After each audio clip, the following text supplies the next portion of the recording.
Bobby, what up? I'm hanging out in my garage. You can see I got my garage gym with all my memorabilia all over the walls. I'm living life right now. I'm in a happy place. You just fucking look at how great you are all day long, huh? Yeah, no, it's positive. Let me tell you, positive self-talk never hurt anybody. Fuck it. Yeah. Well, maybe. You know, I don't know if I fully agree with you. Well, man, with all the negativity in the world right now, people dying, people losing their jobs, people hating being trapped with their spouse and their kids, I just want to soak in all the positive energy that I can. I agree with you there. That I will agree with you on. But to say that it never hurt anybody, I might disagree with, but that's all good. We'll move on from that. So look, you and I did a podcast together about our fight. Yep. Right. And where we only talked about our fight, which I would say you bring up once a week, probably somewhere, you know, whether a text to me or on social media somewhere or something, you know, something like that. So what made you start? What was the whole beginning for you? Oh, wow. You even have that belt. That's a nice belt, man. This looks familiar. Yeah. Oh, thank you.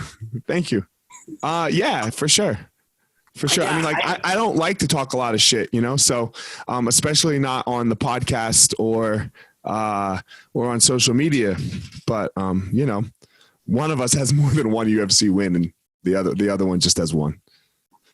I'm okay with that. Yeah, I know. Okay with that. My goal was to win one in the UFC. I climbed that mountain, cashed my chips in. I'm done. Oh, that was a good response. All right, so where did this whole thing start for you? You're Canadian, right? You're Canadian, and you were born. Where were you born? Where are you coming from in Canada? Northern Canada. It's actually north of the wall, and I'm one of the wildlings. That's how far north I'm from. Nice little. Where though? It's funny. It's a little town called Capreol. It's a town of about 1,800 people in the middle of nowhere.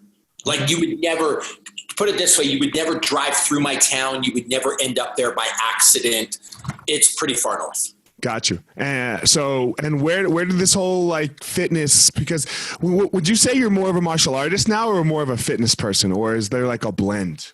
I think they're one and the same for me. Okay. I got beat up when I was 15 by some hockey bullies that broke my collarbone.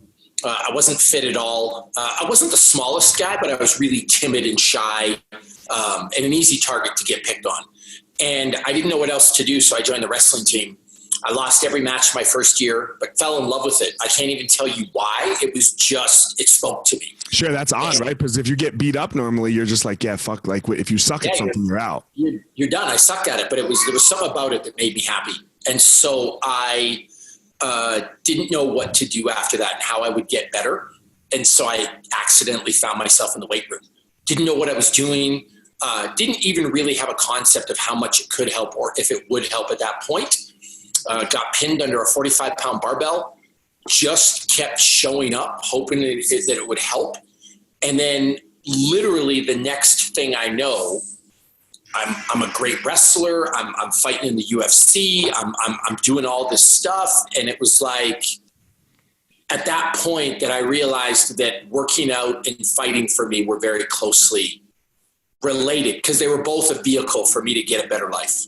Gotcha. So, I mean, obviously there's going to be some big steps in there between the pinned underneath that 45-pound barbell and your UFC fight, right? Or, you know, so let's go back. Let's go from, so you're pinned underneath, you have a terrible first season, right? You lose every match. And then what? And then I started winning. And then I started winning more than I lost. It's almost like once you get your first win, you believe it's possible to win again. And then you win again, and then you win again. And then you didn't see yourself ever winning a medal, but you somehow accidentally find yourself on the podium. And then you're there. And then it's like, oh, well, if I came second, maybe I can come first. And then you come first, and then it just starts kind of snowballing. So courage breeds courage, confidence breeds confidence, whatever you want to call it. What were some things you do? I mean, you kept working out, obviously, yes? I kept working out, and I just kept, someone asked me this the other day about what the secret to my success was. It wasn't a hard workout. It wasn't a coach in wrestling. It was just, I showed up every day and I just didn't quit. Like if practice started at 4 and ended at 6, I was there from 4 to 6. It's so crazy what that does. Yeah. And I mean, like, with jiu-jitsu, I've seen a lot of unathletic people who were terrible on day one. They stick jiu-jitsu out for 10 years. They're really good at jiu-jitsu. Yeah. Oh yeah. They're destroying athletes. Yeah. And it's just, and that's it. You show up and you pay attention in class and you're good. I like to say I worked my way to athleticism. Yeah. And that would be fair. I wasn't born athletic. I mean, I wasn't, it was actually funny. I tried out for the football team when I was in grade 10 and I got cut on the first day. Okay. In my last year of high school, I won senior athlete of the year at an all boys prep school. That's from just learning to be athletic. Like usually that doesn't happen. It's just, I showed up and I worked, and then eventually I just became who I was. It's that's all work, because obviously if you can't make the football team to then being the athlete of the year, like that's way more like you're just not that athletic, right? Like you're not a LeBron. No, not at all. I mean, it's funny. If you look at LeBron's kids at the age of 10 or 11, they're dunking already. Yeah. Like I could barely jump and land on my 2 feet. Dude, my kid can't touch the fucking net yet. He loves basketball. He's actually decent. He works hard, loves playing basketball. But like a 12-year-old dunking, he ain't dunking in 2 years. No. And I don't mean kind of dunking. I'm talking like, stuff, like poster dunks. Yeah. Like what you and I wish we could have done. I mean, like I've dunked. But I had to work my way up to that. And when I say it happened all of a sudden, most of my life for that period of time is a blur right now. Because when you're just focused on showing up day after day after day, everything kind of blends together, because I didn't think I was capable of being on the Olympic ladder in wrestling. I didn't think I was capable of fighting in the UFC. I didn't think I was. So I just focused on, let's just get through this day. Let's just get through this day. Let's just get through this day. And everything just kind of clumped together. That's such an important thing, right? Just in life, right? Like get through today, because I think that's where so many people distract themselves, right? That's where everyone gets fucked up. They're like, especially with like things like anxiety, right? You're like, man, how much longer can I do this? Well, it doesn't fucking matter, because you don't know anything. You just got to do right now. If you can just handle right now for a sec, then keep doing that. And if you just move that piece by piece, there you are. And by the way, that works for anyone at any level. So anything. Yeah. Here's the thing. I talk a lot of shit to you, but I got a lot of respect for you. You got one of the best teams in the world. And I've been toying with the idea of fighting in the UFC or Bellator again. And when I actually sit down and think about it, I'm crushed with negativity. I'm 41. I haven't fought in 10 years. The athleticism is a lot better in today's game. I don't know how I'm going to train for it, and it almost shuts me down. And then I think of you, and I think, no.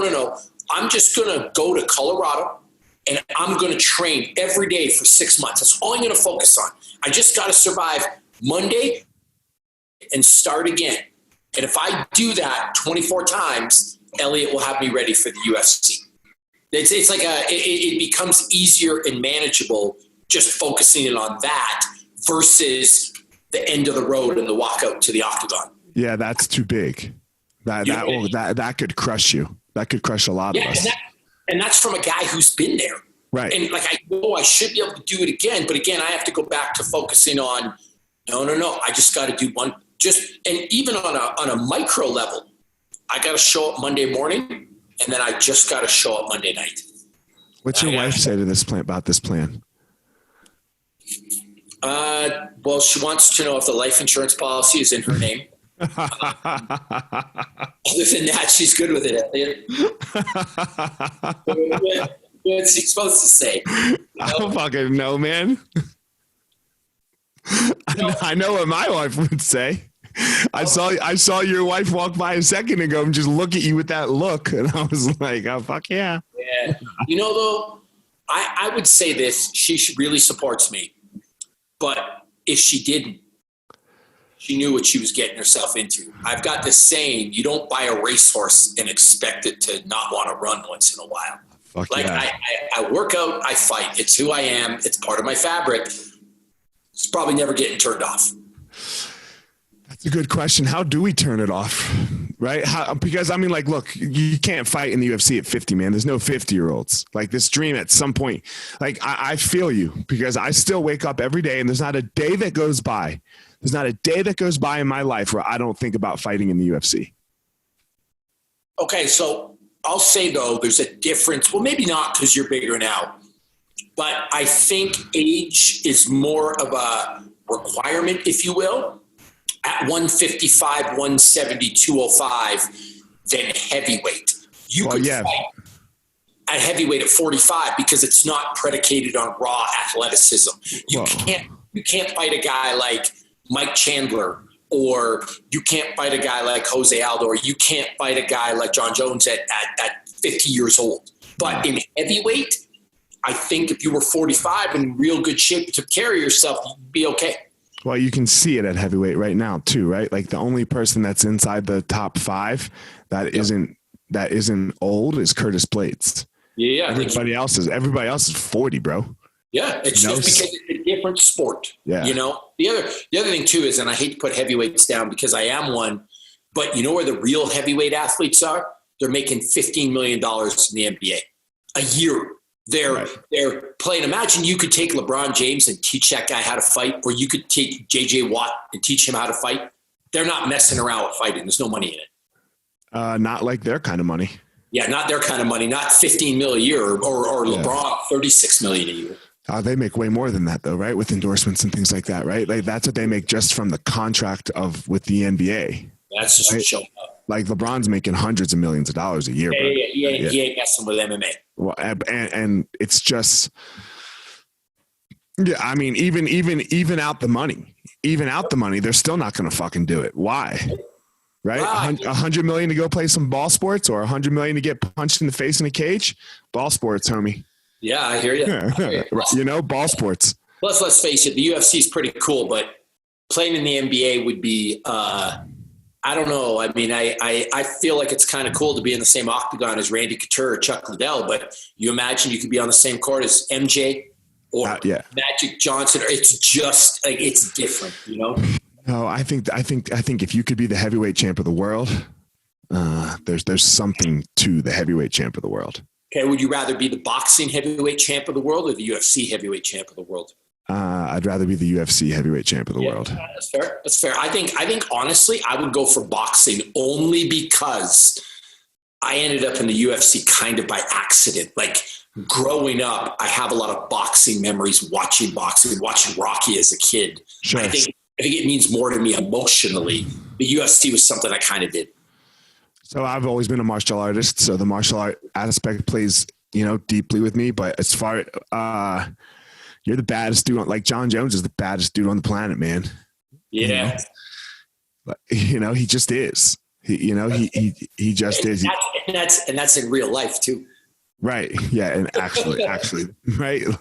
God, what the fuck, right, man? What the fuck? Why is this just such a truth sometimes? Why does such craziness come with such greatness? I don't think it said it comes with greatness. I think it's just more on the radar. There's a lot of troubled people out there, and there's a lot of people. I was a cop. There's people that make decisions like John Jones did every single day. Sure. To put that in perspective, Eliot, I spent 5 years of my life going to 3 domestic disputes a day. That was me. There's 7,000 cops in Toronto that do that every damn day too. You know how many people are beating their wives? It's ridiculous. You know how many people get charged with DUI? How many people get done with break and enter? Like, it's just, that's society. There's a lot of shitty people out there. It's just so much more prevalent when a famous person does it. That's a good point. It's probably not statistically that large. No, it's like of all the champions, John Jones is the only one right now. Yeah, I mean, and by the way, if you look down your street right now and there's 100 houses on there, 4 are child molesters, 20 are beating their wives, 10 are drug addicts, 15 have been charged with like felonies, and 10 have been done with misdemeanors. Yeah, dude, my street's crazy, bro. My street's Wisteria Lane. You remember Desperate Housewives, that show? Yeah, dude, that's my fucking street. That's the stats. And then the other thing that was freaking me out when I was a cop is you go into the hood and it's like people behaving badly. I get it. Like you grow up in poverty, you're struggling, you make some bad decisions. But we went into a lot of nice neighborhoods too, where people behave just as badly. It's not unique. It's not special. People are shitty. And I think what scares people is the language that gets used in the hood, right? Because it's not what they're used to, right? You know, like, but the people aren't doing, the behaviors aren't anything different. Are you really eating on a fucking podcast? I mean, grilled cheese, yeah. Bro, who eats on a podcast? Me. Eliot, I've never seen anyone eat on a podcast other than fucking Shab's podcast where they fucking eat on purpose. Like, dude, I'm trying to get to 287.3 pounds. Why 0.3? Because according to a physics calculation that I have developed, that's the point where I will be my heaviest, but be able to retain peak athleticism and ability to jump and sprint. Okay. Well, you're not worried about being obese with COVID? No. I mean, that technically would be 287 is going to be obese for you. I'm obese at 261. Right. Me too. We're both obese. So here's the deal. I've got this thing and this is why I eat. If you're not eating right now, if you're listening to this, you're not serious about gaining weight. Yeah. What if you don't want to gain weight? Well, then you shouldn't be eating. You shouldn't be eating on the podcast, but my goals come before anything. I'll tell you what else I do. A lot of times on my own podcast, my kids are on here. And I just tell people straight up, I'm a stay-at-home dad. I work from home. My kids are going to be on here. You think it's unprofessional? This ain't the podcast for you. I'm not letting shit get in the way of my goals, my workouts, nothing. How many times are you working out a day right now? Twice. And then I eat all day, every day between that. How many calories do you think you're intaking? 6,000 to 8,000. Holy fuck, bro. 8,000 calories a day? I also got a giant cup of bone broth here. So I'm good, man. That's bone broth? Bone broth, and I was drinking a protein shake at the start. So I'm just on the calorie train. Fuck yeah, dude. I actually replaced all water consumption with bone broth. Why? Just extra calories and protein and collagen. Right? Because, I mean, I guess broth is mostly water, right? Yeah, mostly water. And it really helps gut health too. And I think a lot of our immune system is related to our gut health. So it helps seal the gut. And eating that much food, that's not healthy. It's not good for you. I got to balance it out somehow. Gotcha. How many calories are in that bone broth? I don't know. I don't count that as my normal caloric requirement. That's just like extra. That's how you get to the 8,000, sometimes above the 6. Yep. Oh my God. Holy fuck. You're hilarious. All right. So you're fucking, you start wrestling, right? You're doing some Taekwondo and stuff, you know, and how did you get on the Ultimate Fighter season 2? Okay. So I was actually in a gym in Canada called Good Life Fitness. And this dude comes up to me, bleached blonde hair, tattoos, kind of rough looking. His name's Sean Tompkins. And he says, I hear you know how to wrestle. I said, well, fuck yeah, that's what I do. And he said, you think you could help my team wrestle? I go, well, what kind of team do you have? He's like, MMA. I'm like, what's an MMA? It's like UFC fighting. I'm like, oh, fuck, yeah, that's cool. I saw UFC 1. I saw the dude with the one glove beat up another dude. Gary Goodridge, Carlos Newton, stuff like that. Dude with the one glove lost, bro. Whatever. It's still one of my favorites. And so I'm like, yeah, I'll come out. And at that time, I'd failed to make the Olympics for wrestling, and I was bummed out, and I still wanted to do something. Greco, right? Yeah, Greco, but I didn't know what to do. So I went and started training with him, a guy named Mark Hominick, he's a reasonable UFC fighter. Yeah, reasonable. Sammy Stout, Chris Horodecki. They were connected with this bald dude, martial arts guy named Boss Rutan, who was a reasonable UFC fighter, and a guy named Dwayne Ludwig, who Sean was good friends with him. Yeah. In Boston. So I started training, and I was reasonable at it. And Sean comes up to me one day. This is probably going to get me in trouble for saying this. He goes, "How would you like to fly out to Edmonton, punch some people in the face, fuck some girls, and take some money home?" Like, yeah, that sounds all right. So I got on a plane, went to Edmonton, won a fight, went to Calgary, won a fight, won another fight, and then I was in the UFC. How many fights did you have before the Ultimate Fighter? I had 3 professional fights on the books, right. And then I'd done a few, like, I don't know what the term is in Canada, but in the States you call it smoker fights, like just little things and some kickboxing, and I was in some rough venues. So just some like amateurish bullshit. And then I got in. What was your Ultimate Fighter experience like? I know what mine was like. Fucking terrible. Worst thing ever? No, you know what? I'll say this. Season 1 was really cool to watch. In season 2, it's like the producers wanted to get a bunch of good fighters. So everyone that went in there was serious. It was me, Rashad Evans, a guy named Tom Murphy, Josh Berkman, Keith Jardine, serious dudes that took it seriously. We were all friends. There was no drama. None of us drank. We hung out all day, helped each other out. You know what I mean? Mm-hmm. There was no drama. I ended up ripping my shoulder partway through taping, and it fucking hurt like hell. And every day the producers are asking me about my shoulder. How's your shoulder doing? Fucking hurts. What are you going to do? Well, man, I need to see a doctor. It's bad. Like, I don't know. It's not good. Well, I ended up in the fight, my bicep, I tore my labrum completely from the bone, rotator cuff, and my bicep, and it rolled up into my elbow. Did you fight? I fought, yeah. It actually rolled up. Who was it that you fought? Brad Imes. And I remember Brad. It rolled up. He ended up making the finals, but it rolled up in that fight.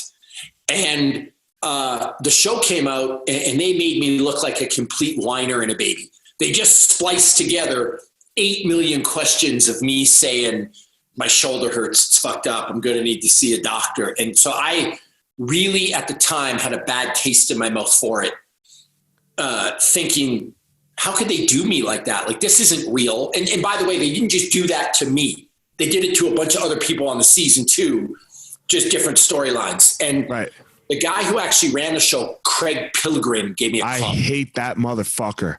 So he called me. He told me they would ruin my fucking life if I kept talking about this because I was pissed. Shut me down. And I actually have a different experience with him. And then he said, listen, this will be the best thing that ever happened to you, I promise. And I'm like, fuck you, dude, whatever. Turns out it was the best thing that ever happened to me. And no one remembers my shoulder was hurt. No one remembers it made me look like a baby. It got me a ticket into the UFC, and it was a remarkable experience that I can talk about. And so at the time, I hated it. Looking back now, I love it, and I would do it again. Yeah.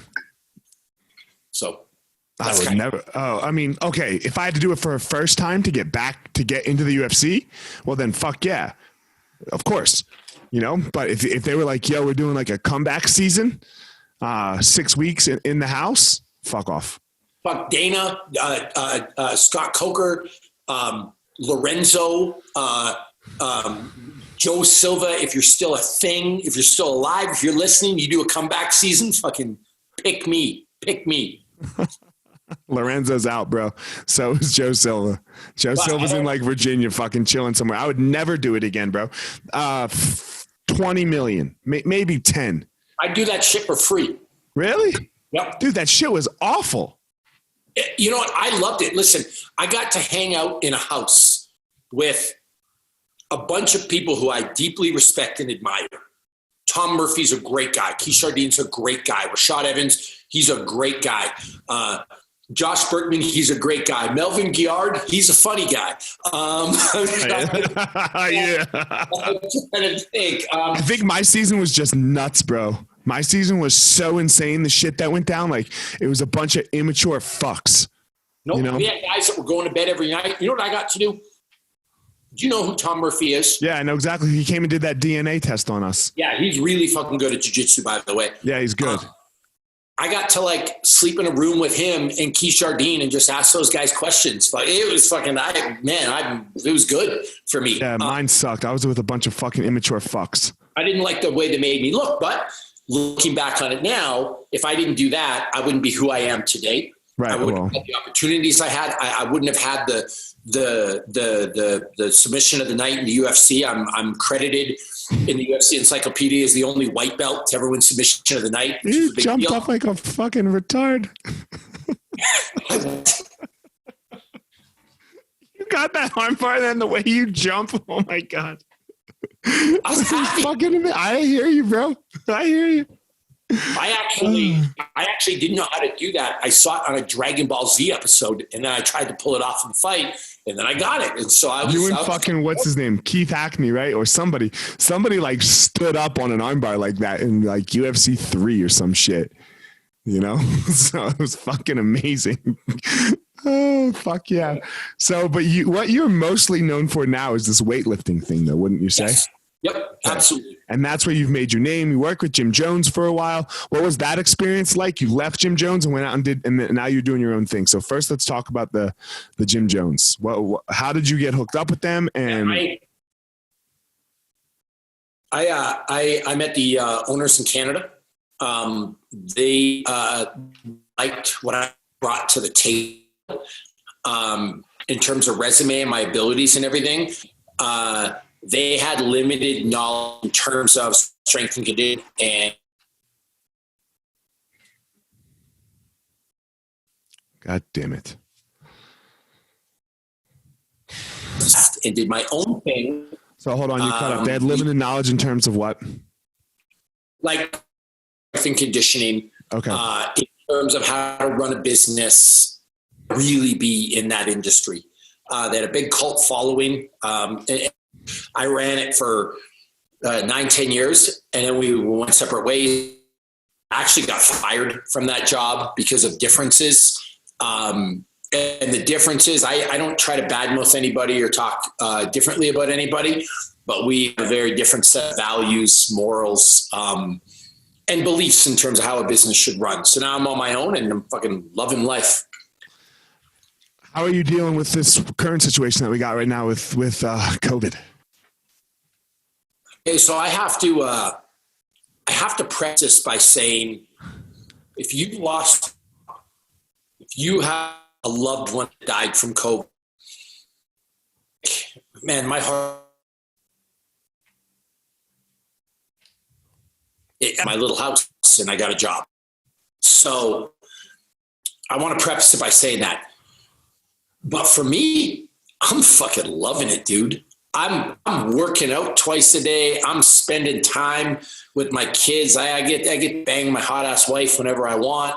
I'm fucking talking to guys like you on the podcast all the time. I'm fucking happy. So you're and you work from home, so nothing really changed, right?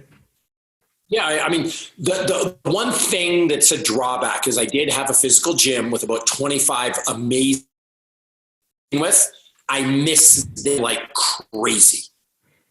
But I'm able to talk to them on the FaceTime, on the Zoom. I'm able to train them still virtually, and so they haven't missed it from the session. You know what I mean? Yeah, no, I mean, so we've gone the virtual route as well, and the virtual route is the only thing that really has been saving us, you know, because we, go ahead. Yeah, with jiu-jitsu, I really, really miss jiu-jitsu because I can't do it by myself. Yeah, I taught my first Zoom class last night, so. Yeah, and you can tell me you're one of the best in the world at jiu-jitsu. You can give me some lecture about I can do solo drills and fucking shrimping across my backyard. It's not the same. I want to roll with somebody and do jiu-jitsu.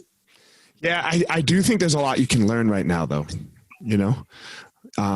Like you can really intake some information right now and like go a deep study into like the back You know, I know you love the Kimura is how you say it or some shit like that. You know, like there's you could really study here and increase knowledge. You forget who you're talking to.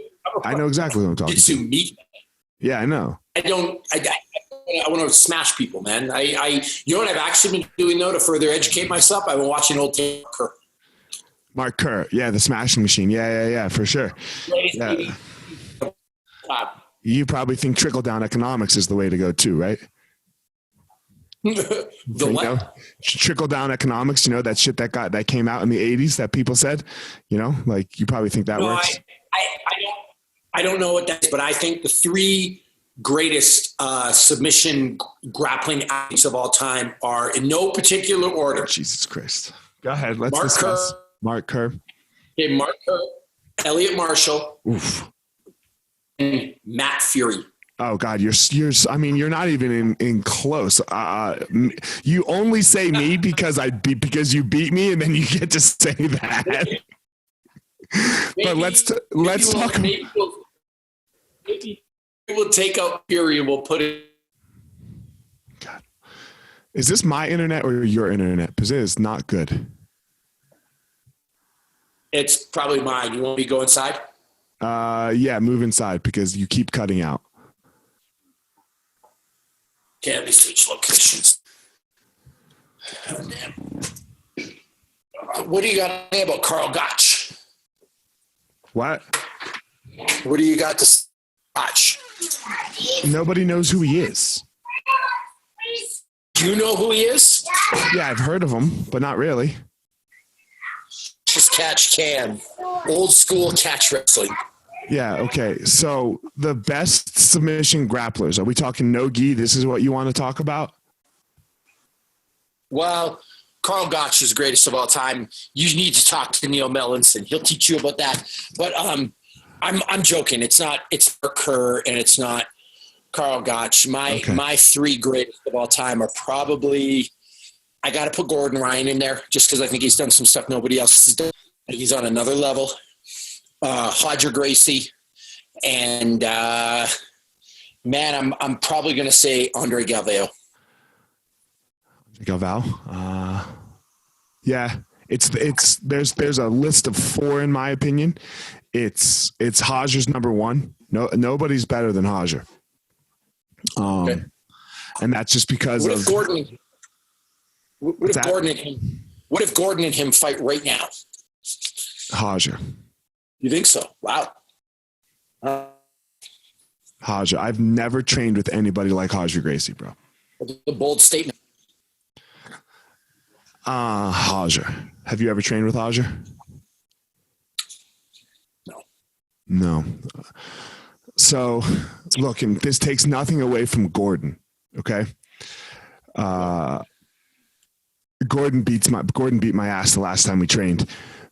But when we trained, like when he mounted me, for example, it took 20 minutes. Like I got out a lot, you know, and it was just the over and over of the mount. Like he passed guard better than me. Like, you know, defense gets very tiring. So after 15, 20 minutes, like, man, I was very tired, you know.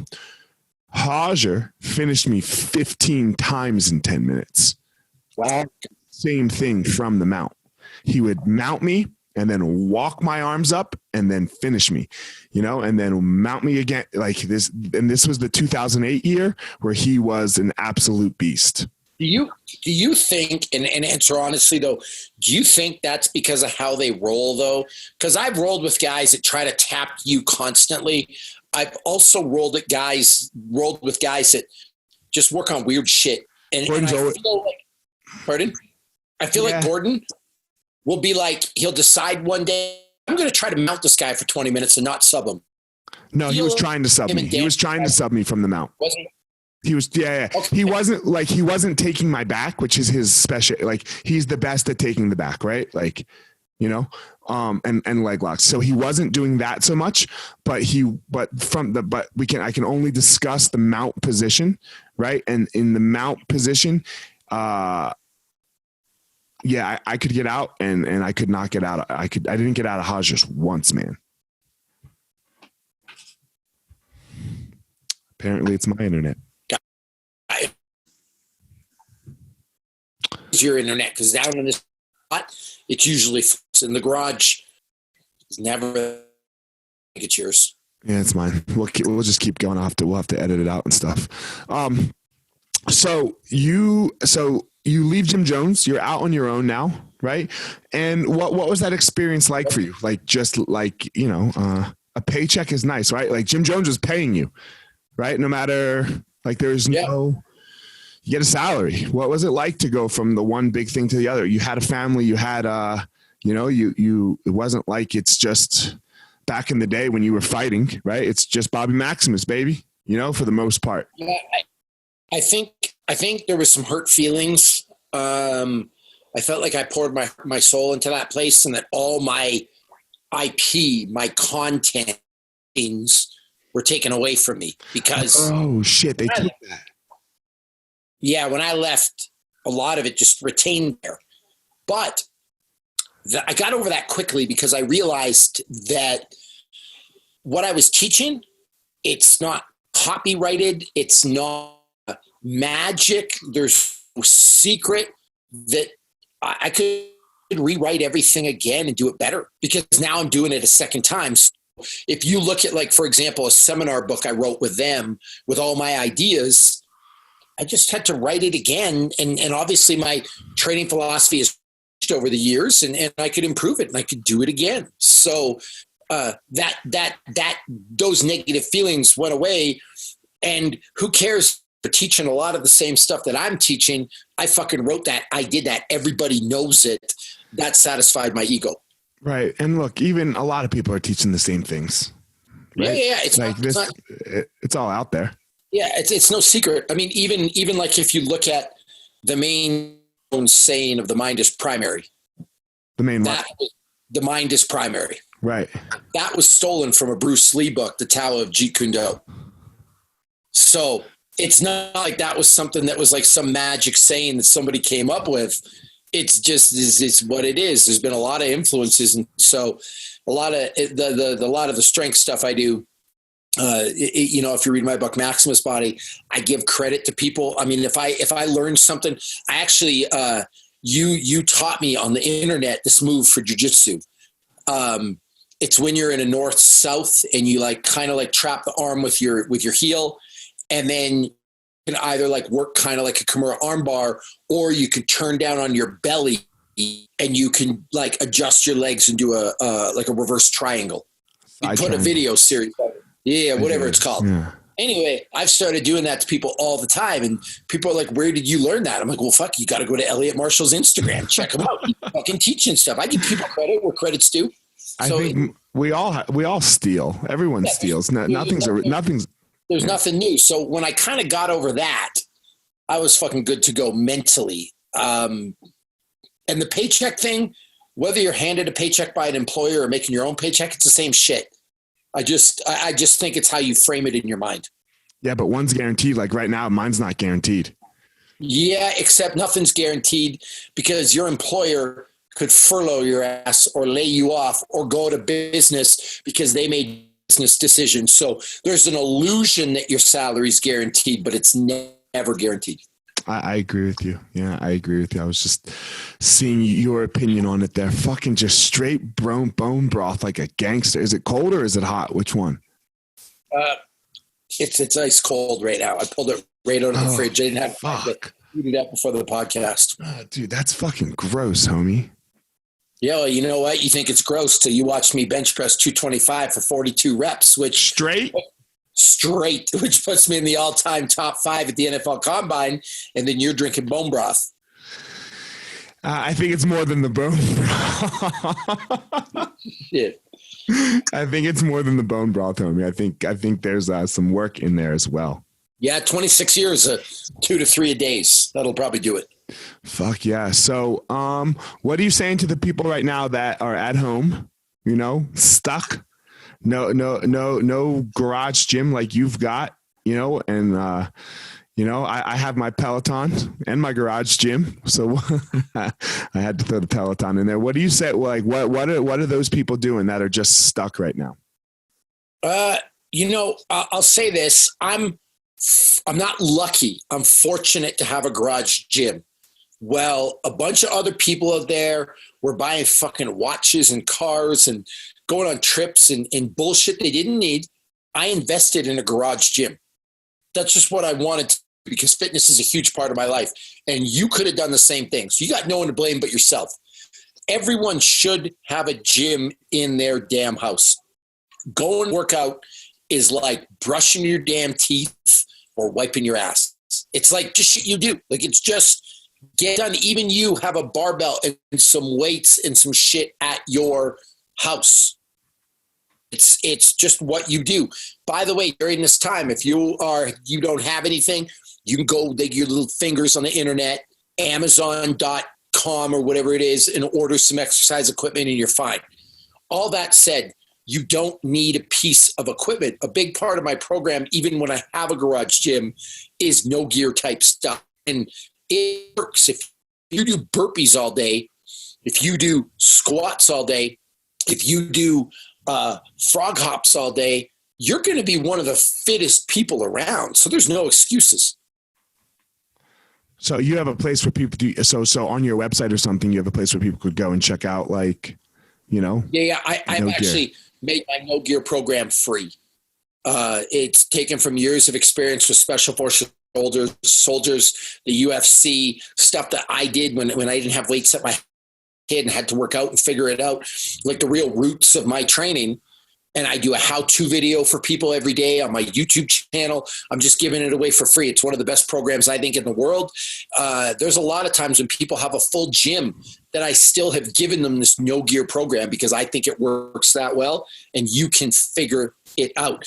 If you don't think so, I want you to get your ass to YouTube and YouTube a guy named Hannibal for King. It's a dude who just works out on playground sets. And Eliot, he looks like there's something wrong with that guy. There's no one in the UFC that has a physique like Hannibal for King. Better than Ngannou? Oh, yeah. He is like just a different person. Fuck yeah. So it can be done yeah. It is crazy. I'm going to see if you could see on the camera a picture of this guy. Just put it in the...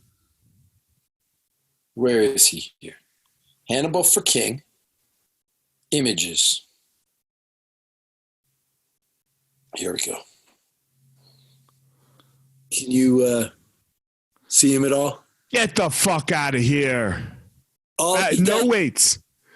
No weights. Just fucking muscle ups, dips, push-ups. He's on a different planet. So if you have a kid's swing set in the backyard, you are good. You got it. You got it. Yep. Fuck yeah. That's it. So it's like, this is what guys in jail do. You know what I mean? Like you don't need a lot. You can do a lot of hard stuff. In fact, no gear workouts are the hardest there are.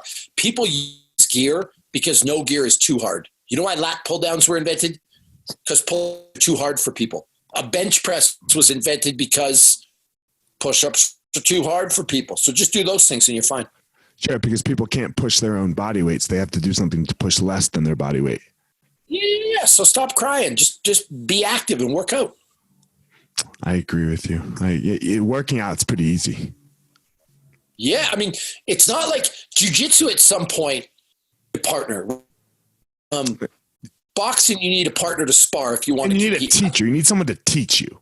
Yeah, I get all that. Working out, you just go do it. You move around. Yeah, you could go run up a fucking hill and that will get it done, right? Yeah. I met a guy, came to a seminar once. He was from Wyoming. He didn't have any gear. He took an axe. He chopped down some trees. He made different stomp heights to jump on and do step-ups. He would drag the logs. He figured it out, man. He's a strong... Fuck yeah. All right, homie. I appreciate you coming on and hitting me up. Thanks for your time. Yeah, man. I because I'm your fitness consultant, you need more bone broth and grilled cheese. Okay, bone broth and grilled cheese. I'm I'm trying to not gain weight. Yeah, I forget you and I were playing we're different. We're different there, yeah. We're different. Yeah. You actually, I think you could be real heavy. I think you could balloon up. You get fat in a hurry. I can get fat quick, dude. Now, let me ask you a question, though, on the podcast before you go. I'm going to question you now. Yeah. Because this is something my brain's always turning with the strength conditioning stuff. Mm-hmm. Do you think that that's because You teach jujitsu all day. I mean, like, put it this way. If you did my weight schedule twice a day and strength and conditioning, do you think that would be true that you could get fat? Because let's face it, jujitsu is not always the most physical thing. It's different than working out. And by the way, you're so good at it that you're efficient, right? Like it's, I don't know if you remember your first class, but like it was exhausting, but eventually jiu-jitsu does not become, it's not exhausting anymore. No, mine is still, because if I train with monsters, then it's very tiring, Still a different stimulus so than you coming to the gym and doing like where you can constantly vary the stimulus. Right. Yes. I think probably if I worked your life, I'd probably be more fit, for sure. But that being said, I work out a lot still, even, I work out a good amount, and like, I still have to eat pretty clean I can't eat grilled cheese every day. Well, I'll say this in fairness. You don't work out like I work out. And cause like, I don't do jujitsu like you do jujitsu, by the way. Yeah, for sure. No, it's a different, like I do the Kimura, you do the Kimura, you do this slick little ninja thing. I go me grab arm rip. Right. We're different. It looks the same, but it's different. I spend a good amount of time just moving my body though. Right. Yeah. And there are tons of people who spend way less time moving their body. You know what this is? The problem of the fat mailman. What do you mean? I have a mailman come to my door who is fat. Right. I'm like, hey man, can I ask you a question? How much do you walk a day? It's like, I actually track it. I go, do you? He goes, yeah, 10 miles. Like bullshit, not looking like that.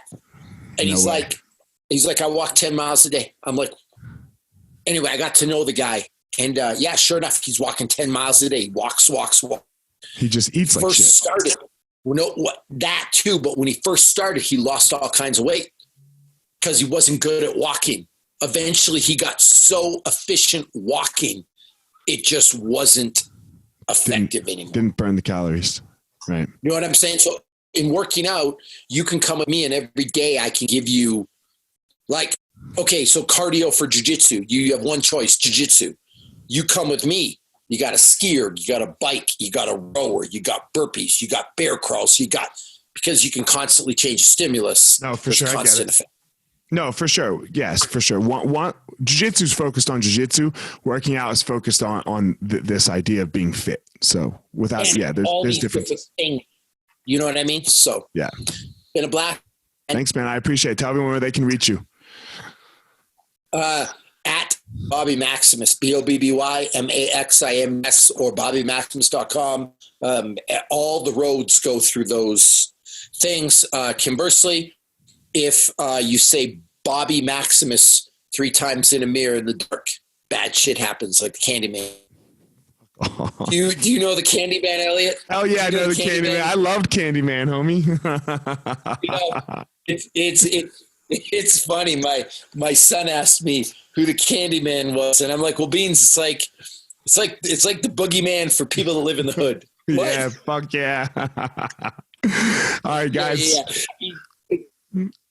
I appreciate everybody. As always, go out there and find your power, not somebody else's power. You be you. You find that uniqueness that is amazing in you, and you go out there and you find it and you harness that shit. Find your power, everyone.